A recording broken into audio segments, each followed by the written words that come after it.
Hey everyone, welcome to Reddit Readout. Today we are checking out Am I the A-hole? Story 1. AITA for not buying gifts. Last year I didn't get anyone on my dad's side of the family gifts. Some of them I had not even talked to for the entire year. None of them have came to visit me, I only live an hour away. My dad and I had not talked to one another for 6 months due to an argument. Literally the only person I talked to at that time was my grandma. So around Christmas I told them not to get me or my BF anything and to spend it on someone else who needs it. I have always went above and beyond and spent a lot of money on my family for Christmas and I just don't want to do it anymore. None of them visit me, but expect me to visit them. So my thing is, why do you even want a gift from me when you don't even come to see me? I told them I'd rather just spend time with them and not participate in the gifts. I did not go to their house on Christmas and my gifts apparently have been sitting there for a year. Side note, my parents are divorced, and my siblings are my half-siblings. My mom, who is not financially responsible, does visit me often, but she waits until the last minute every year to ask me to buy my brother and sister stuff who are 17 and 13 for her. If I don't buy them gifts they won't have any to open. I do get my brother and sister presents, but they're kids, and I don't want them to go without. My mom recently complained that I don't spend a lot on her like I've done for other family members in the past. But doesn't factor in the amount of stuff I buy for my siblings since I know she won't. Now mind you, me and my BF both make good salaries and live extremely below our means. However, we are trying to save money. We do not get each other gifts and honestly it's the best decision we've made.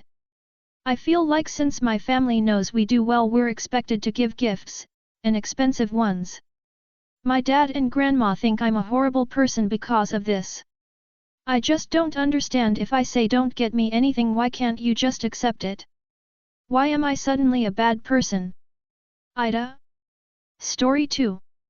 AITA for not taking a haircut. So I 14 like having long hair.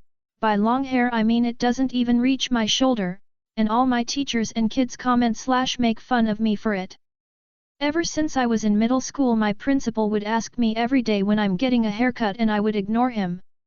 Now I'm in high school and my new principal is following in his footsteps. First he annoyed me every day and then started offering to take me to the barber, and now he's basically blackmailing me. So in my high school we have Chromebooks we take out for the day and connect the email to our phones. Now all my notes are on my Chrome ebook and the principal knows it. So his brilliant scheme is that on one of my test days he took my Chromebook away, saying I'm not giving it back until you either get a haircut or I take you to the barber, and I begged him for it, asking if I could please have the computer for a few minuets so I could write the notes on paper, but he said just shrugged. And as I couldn't study I barely passed, and I'm upset at him, and my parents don't care and are saying to just get the haircut. They also pester me and say I look like a girl and stuff, and my mom's saying I'm gonna grow up to be an ignoring adult who everybody hates, and so now I'm wondering if I'm the a-hole for not getting a haircut. Edit. So we finished learning the class material on a Thursday, and on Saturday night I went to the hospital. I got back Wednesday night at around 1. So I rested on Thursday and Friday, and Monday I got back and the computer was taken away and I had the test. Edit. It's the next day and a lot of people said to take one, so I did. I have a bad memory and now every time I look in the mirror I freak out cause I'm not used to it. Anyway, thanks to everyone who commented and I hope you all have a great life. Story 3. AITA for venting at my sister for her method of pieing me in the face at a fundraiser. I'm 19M, an officer at a club at my college. The other officers at the club wanted to hold a fundraiser for a charity. The idea that got the most votes was one where people could pay to smear pies, well, plates of whipped cream at least, into the face of club officers. I was very much against this idea since I did not want to get my face and hair all covered in the whipped cream. Back then I agreed to the fundraiser idea since I thought, who the hell is going to waste their money on smearing the faces of other people with plates of whipped cream? Well, guess what? A lot. In fact, I got pied probably around 30 times, probably a similar number to my fellow officers. I got pied a bunch by my friends, and my twin sister, 19F, pied me around 4 to 5 times. In her last pieing she took handfuls of whipped cream into her bare hands and smeared it throughout my face.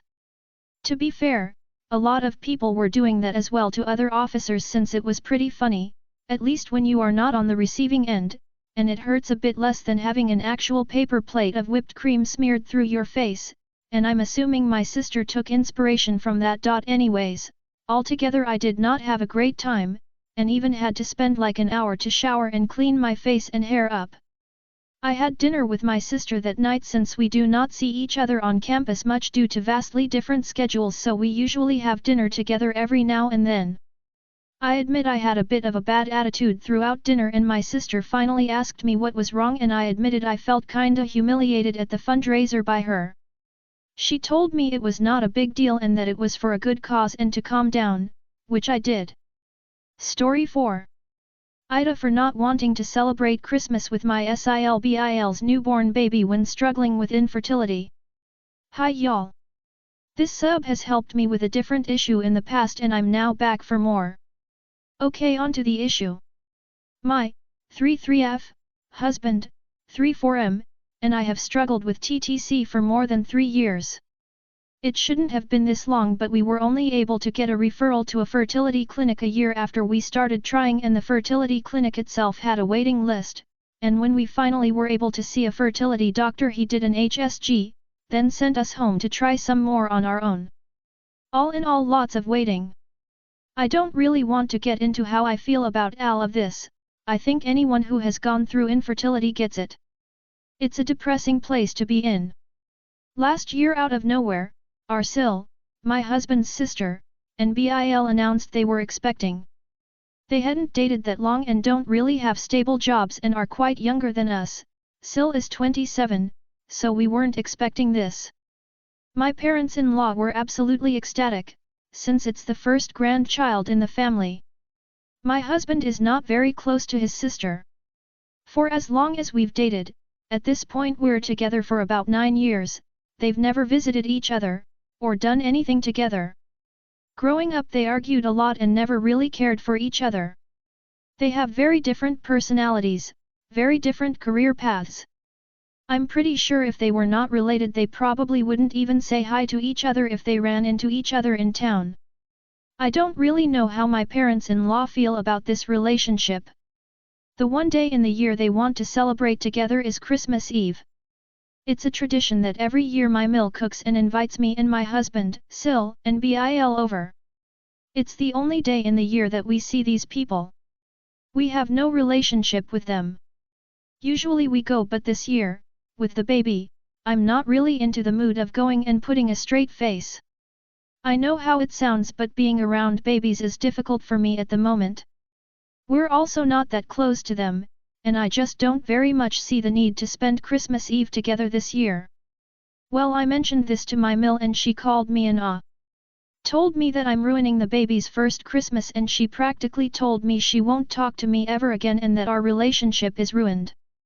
I tried explaining to her that over the past year we've also had multiple miscarriages, one of which made me lose a lot of blood and we had to go to the hospital for, and I just would like some peace and quiet for the holidays, but she insists that I'm not mentally okay and that I need to suck it up so that we can do Christmas Eve like we always do. For the sake of the baby, because how would your baby feel if your Sil does this? I'd regret it. AITA for not wanting to be with BIL/Sil and the in-laws on Christmas Eve because we've been struggling with infertility. Edit. My husband doesn't care for Christmas.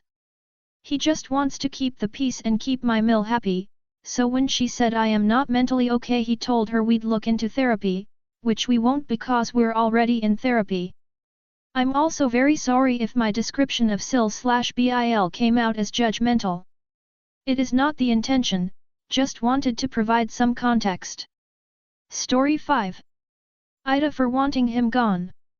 I agreed to let my husband invite his childhood friend live with our family for a few months to save up and get their own place. It's been a long time, well over a year, and I've asked when he plans to leave and get ignored. My husband refuses to speak to him. I'm starting to feel uncomfortable in my own home. I told my husband if he doesn't speak to his friend soon I will pack up my self-child and move out. He said I'm being dramatic and I'd be in awe if I forced this friend to leave. AITA for wanting this person who doesn't help with chores/bills or pay rent out of my house. Story 6. AITA for choosing a name for my baby that a sibling wanted to use. I'll try to keep it brief. Trying to be as general as possible cause I don't want to cause more strife if they read this somehow. Wife and I had narrowed down what name we wanted to pick for our child to 2 names, A and B. We felt strongly about name A and wanted to use it but kept B as a backup just in case something changed before baby was born. When we announced our pregnancy, my sibling pulled me aside and said that he and his fiancée, not married and not planning on having kids for 3 to 5 years, really liked name A if they ended up having a kid with the same sex.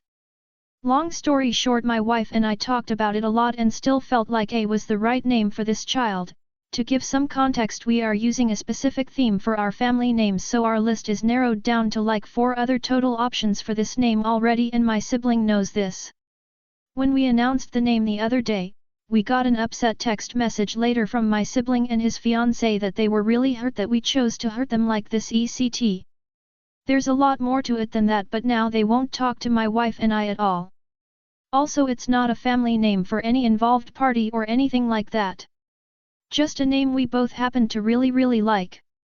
I feel like I didn't do anything wrong by picking a name we had already almost decided on, but their reaction is making me second guess myself. AITA for choosing a name for my child that my sibling wanted to use for their, not even conceived, child in the future? Story 7. AITA for saying my dad is dumb for thinking I gave him herpes when he drank my drink. I, 19F, do not have herpes. My dad recently revealed that he had a girlfriend. He leaves me with the dog nowadays to go see her, calling it a business trip. Recently, he admitted to accidentally drinking my water and said he had a sore on his lips saying have herpes. I asked my doctor if do and he said no and that have no infections.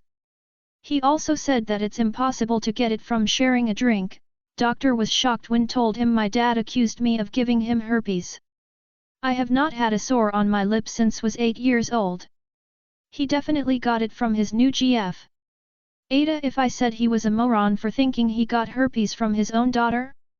That's all for today. Please don't forget to like and subscribe.